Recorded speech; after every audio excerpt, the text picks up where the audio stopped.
Okay, so what we're going to do today is integrate the ExpressTrade API. We're going to be installing the package and we're going to set up the API. It's not that hard to do, it's just getting the API key and getting the two-factor authentication key might be a little bit difficult, but if you just follow what I'm doing, it's gonna be fairly easy. We're going to use an NPM for this. It's called ExpressTrade and it's fairly easy to use again. It's all easy. Okay, so to use the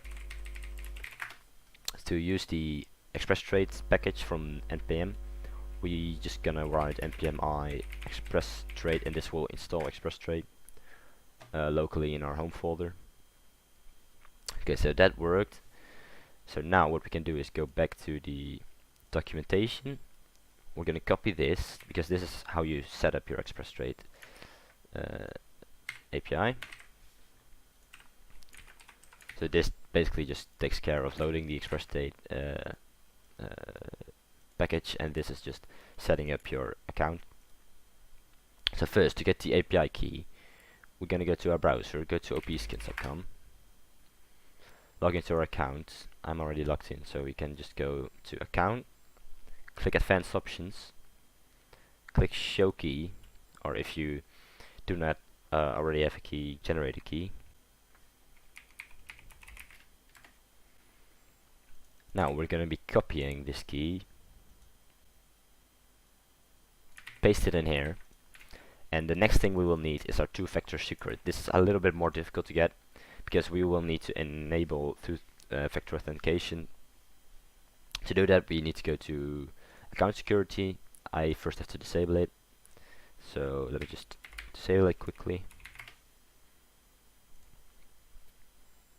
So again, go to account, go to account security, enable two-factor authentication, go to your Gmail,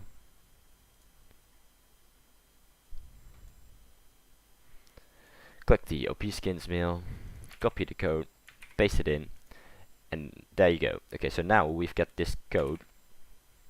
This is the one we're gonna need. Just paste it in here and remove these spaces and finish by just setting up your authentication normally. Enable.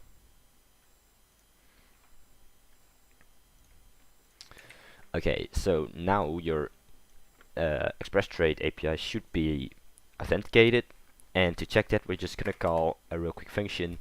We're going to load our profile data. So what to do that, we can just do et.iuser.get profile. We don't need to input anything, so we can leave that blank or just put a blank object in it. Then we are going to have an output, an error, and a body, and that's going to be a function. And we're just gonna console.log our response or our body, and now this should load our profile data from our opskins account. So just real quick, relaunch the app, and there you go. That's your account. That's all the data we need.